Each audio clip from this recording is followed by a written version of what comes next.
So I've arrived a little bit early to Friday night class, and I wanted to take a minute to just share a few thoughts about the relationship between chaos and forgiveness. And the rhythm of chaos, which is the rhythm of unpredictability, of intensity, of freedom, of surrender, asks a lot of us, right? They ask us to be relentlessly present with things exactly as they are in this exact moment, right? They ask us to let go of our stories of the past, to let go of our stories of the future, and be here right now in this moment as it is becoming and unbecoming, right? And it's dynamic,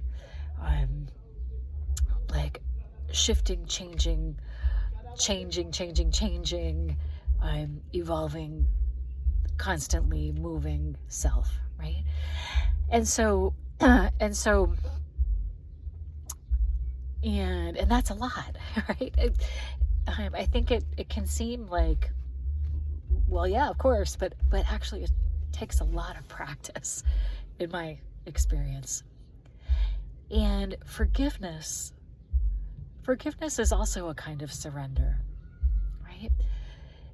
Forgiveness, when I was teaching mindfulness full-time to teens, at the end of the year, we would have a ritual called Forgiveness Day. This was after we'd already really built a strong container and done a lot of work around working with difficult emotions and stuff like that. And so for Forgiveness Day, everyone got a piece of paper and they could write down something that they wanted to forgive someone for, or something they wanted to be forgiven for, right? And then we would get in a circle and we made like a sort of a symbolic fire in the middle, and then each person had the opportunity to share what they wrote aloud to the group, and then crumple up the paper and put it into our fire.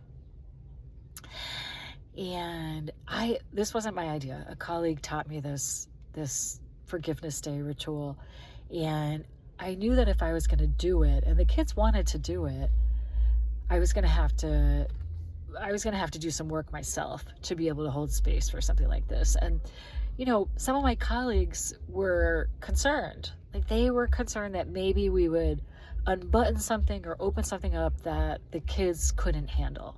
That would be just too much, right? And I do acknowledge that risk. It is risky territory. And I did add in some safeguards, like having counselors in the room and, really making it clear that you didn't have to share anything really deep or anything at all for that matter. But we did decide to go ahead with it. And one of the reasons that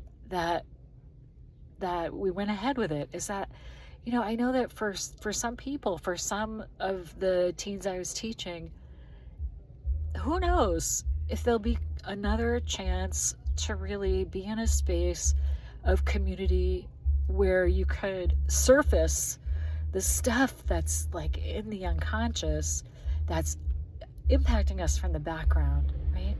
And to have a chance to move with it, to see if it was possible to heal, right?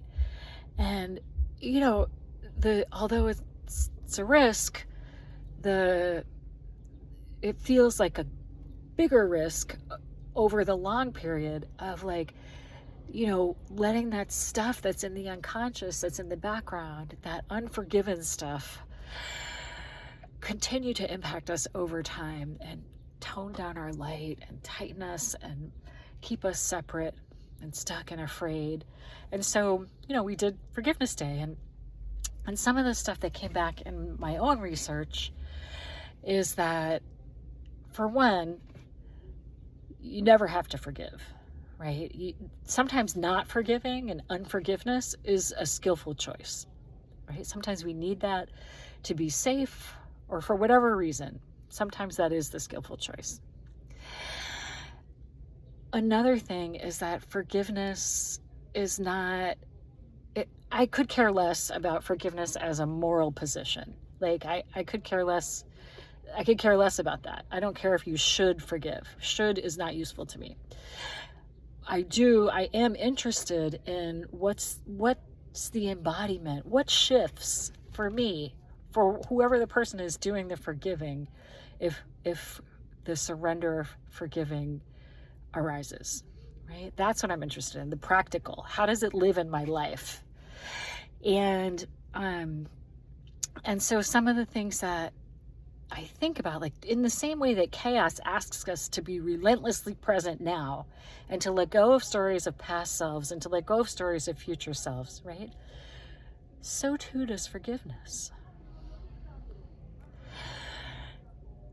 Unforgiveness, on some level, can be a way of staying attached to and staying loyal to a story of a past self that experienced harm.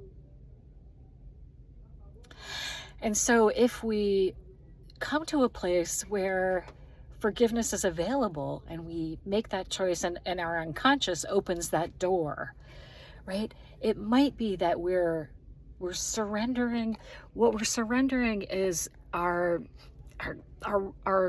holding on to that work of keeping that story alive, keeping that story of that past self, right? All that life force energy that's invested in sustaining that story. If we shift into forgiveness, it's possible that all of that holding, all of that work can get freed up, right? Can get freed up so that it can be directed towards something new instead of that holding on, right? So that's the payoff for us if forgiveness becomes available and we choose to walk through that door. So that's some of the stuff we're going to be exploring in tonight's class. And I know it's pretty soon, but come join us if you can. And hopefully this little meditation